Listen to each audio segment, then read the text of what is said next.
Baik, bismillahirrahmanirrahim. Assalamualaikum warahmatullahi wabarakatuh. Ketemu lagi dalam pembelajaran biologi, ya, dalam pembelajaran IPA kelas 9. Ya, materi hari ini adalah kita akan sama-sama mempelajari persilangan dihibrid. Nah, di awal pertemuan sebelumnya kita sudah membahas tentang persilangan monohibrid. Ya, jadi sekarang adalah persilangan dihibrid. Oke, sambil mengulang lagi pembelajaran sebelumnya, ya, jadi pada perkembangbiakan secara generatif atau perkembangbiakan secara kawin, sifat-sifat dari kedua orang tua itu pasti diturunkan kepada keturunannya atau kepada anakannya. Lalu bagaimanakah sifat-sifat tersebut dapat diturunkan? Ya, nah di sini sebagai menambah wawasan kembali, ada beberapa variasi dari satu jenis. Jadi cabai ini merupakan satu jenis, ya, satu jenis cabai memiliki beberapa variasi. Ada variasi yang besar, ada yang berwarna hijau, ada berwarna kuning, ada yang memanjang, ada yang kecil. Jadi ini adalah variasi. Begitupun juga dengan manusia. Manusia itu satu jenis, ya, hanya variasinya berbeda-beda. Ya, ada yang berkulit coklat, ada yang bermata besar, ya, ada yang berkulit putih dan sebagainya. Nah, variasi ini pada organisme adalah ditentukan oleh gen yang diturunkan kepada generasi berikutnya.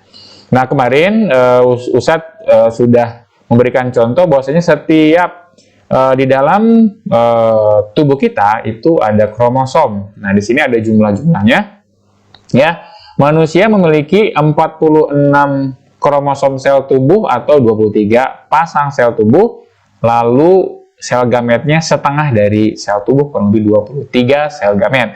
Nah, nyamuk ada 6 atau 3 pasang sel tubuh, ya, sel kromosomnya, ada 3 gen sel gametnya. Nah, jadi sel gamet selalu setengahnya dari sel tubuh, ya. Oke.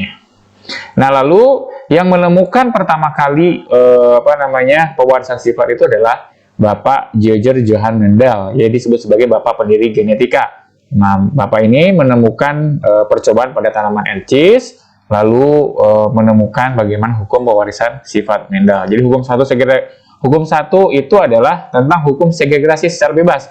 Yang artinya dalam proses pembentukan sel kelamin atau disebut dengan gametogenesis, nah, gen akan berpisah dari pasangannya, dari alelnya. Jadi, yang gen asalnya berpasangan, dia akan memisah menjadi 2, ya, masing-masing satu. Selanjutnya, hukum 2 adalah hukum asortasi atau penggabungan. Jadi, dalam proses fertilisasi, gen dari induk jantan akan berpasangan dengan gen dari induk betina secara bebas. Seperti itu.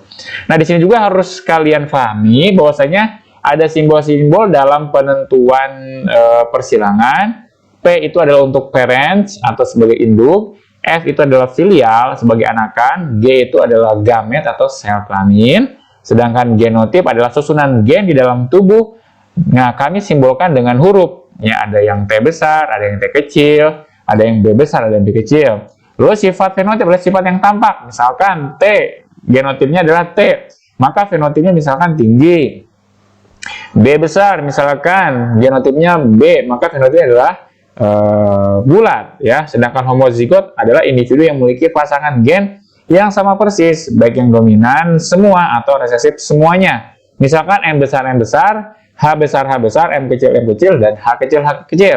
Nah, heterozigot adalah individu yang memiliki pasangan gen yang berbeda, satu dominan, yang satu resesif. Misalkan H besar, H kecil, K besar, K kecil, M besar, M kecil, dan lain-lainnya. Seperti itu. Nah, misalkan kemarin kita sudah belajar tentang monohibrid, ya. Misalkan kita coba yang akan disilangkan adalah tanaman yang bertumbuh tinggi, nah, dengan sifat dominan terhadap pendek, maka sifat tinggi diberi simbol T besar karena T besar dikatakan dia sebagai dominan, sedangkan sifat pendek diberi simbol T kecil. Nah, gen T besar berpasangan dengan gen T kecil.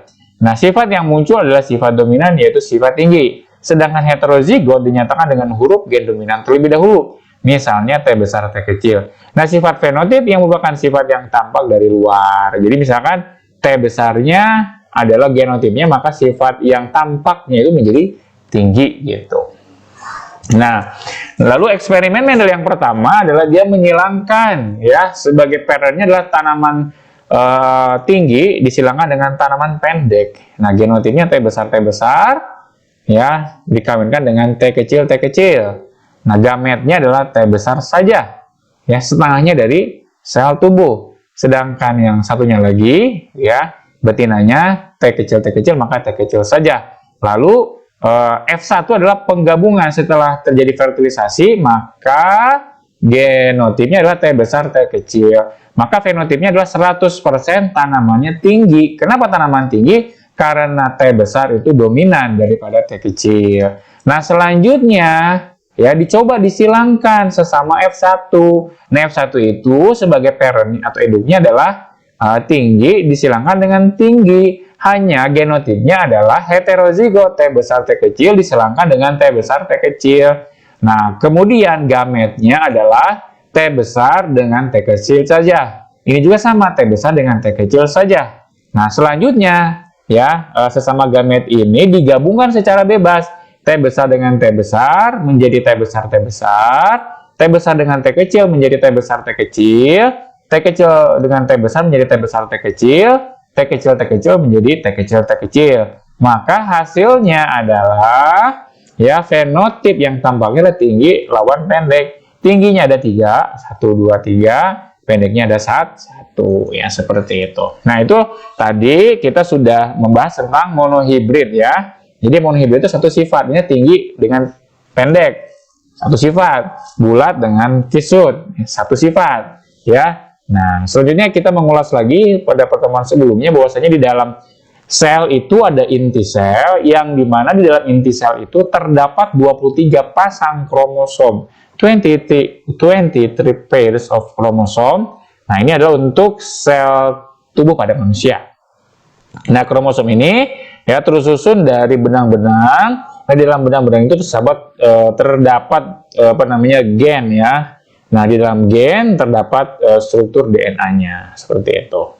Nah, sekarang persilangan dihibrid. Nah, kalau dihibrid itu berasal dari kata di, itu artinya dua. Hibrid persilangan, jadi persilangan dengan dua sifat beda.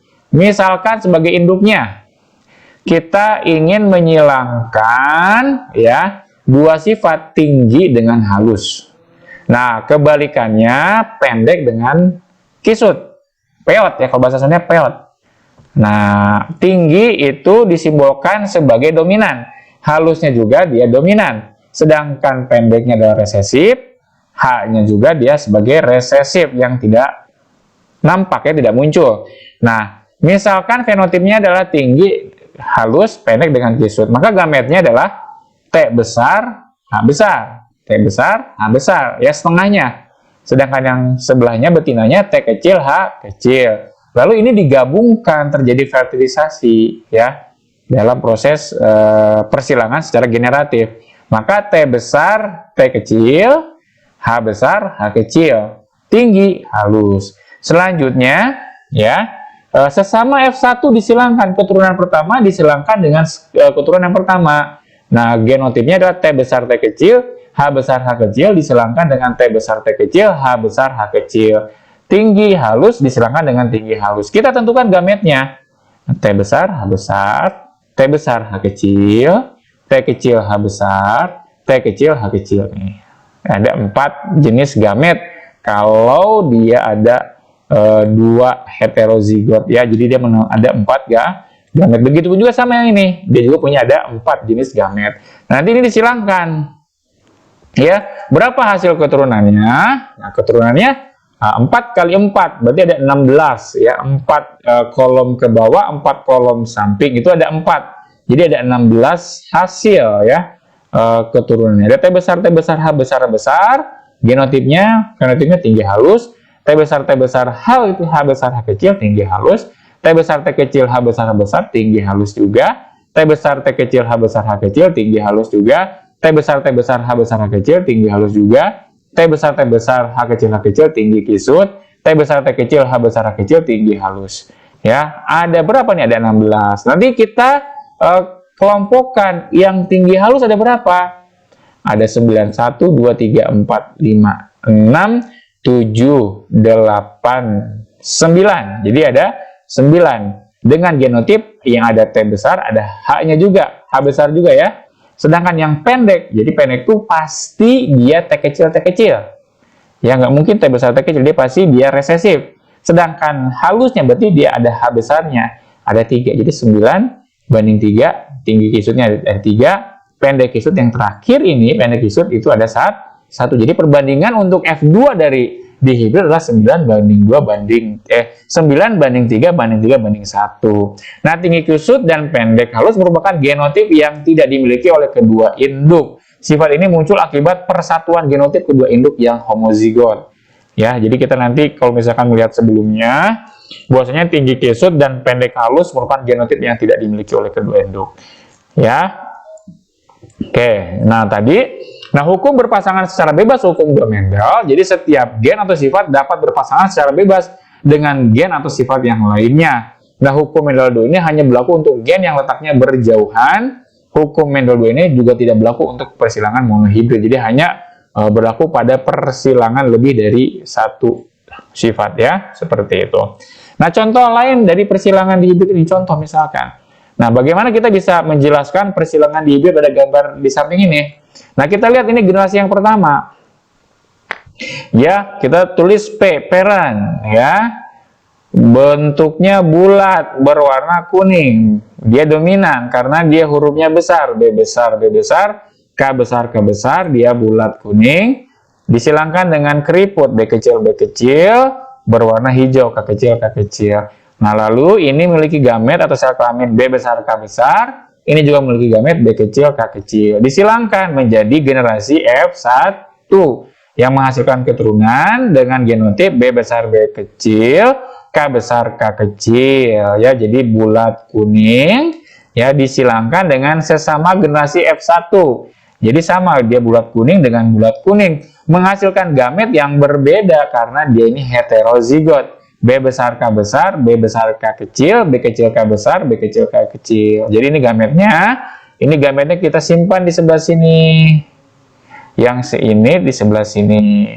Lalu disilangkan, dikawinkan B besar, ini jadi K besar, yang ini dengan yang ini dengan yang ini dengan yang ini. Kita lihat, hitung berapa. Ada 1 bulat kuningnya, 2, 3, 4, 5, 6, 7, 8, 9. Jadi ada 9 F2. Ya, fenotip dengan B besar bulat kuning sebanyak 9. Lalu bulat hijau sebanyak 3. 1, 2, 3. Ada kisut kuning sebanyak 3 juga, jadi 9 banding 3 banding 3 banding, ini sebelah sininya, B kecil, dia keriput hijau ada 1, jadi 9 banding 3 banding 3 banding 1, jadi hampir sama. Kalau misalkan dia persilangan awalnya F1-nya adalah homozigot, maka akan menghasilkan F1-nya adalah heterozigot, ya. Nah, jadi apa sih sebenarnya manfaat dari persilangan? Misalkan organisme yang disilangkan contohnya adalah jagung hibrida. Jadi jagung yang disilangkan, ada kelapa hibrida, ada kelapa yang disilangkan, ada sapi unggul, ada sapi yang disilangkan, ayam jenis unggul juga ayam yang disilangkan ya. Nah, kesimpulannya, jadi pewarisan sifat itu ya ada di gen. Nah, gen itu ada yang sifat yang tidak muncul disebut sebagai genotip. Nah, genotip ini ada yang dominan, ada yang resesif. Sedangkan bentuk persilangannya ada persilangan monohibrid, ada persilangan dihibrid. Nah, sekarang kuisnya. Ya, jelaskan apa yang maksud dengan sifat dominan atau resesif atau intermediate.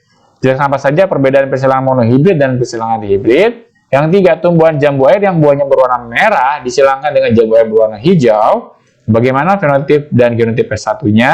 Yang B-nya bagaimana perbandingan fenotip dan genotip pada F2. Ini kuis untuk kelas 9 ya. Jadi nanti sebelum ujian kalian harus kerjain yang kuis ini dulu. Silahkan di screenshot yang kuis ini biar mudah dikerjakan. Terima kasih, itu saja. Wassalamualaikum warahmatullahi wabarakatuh.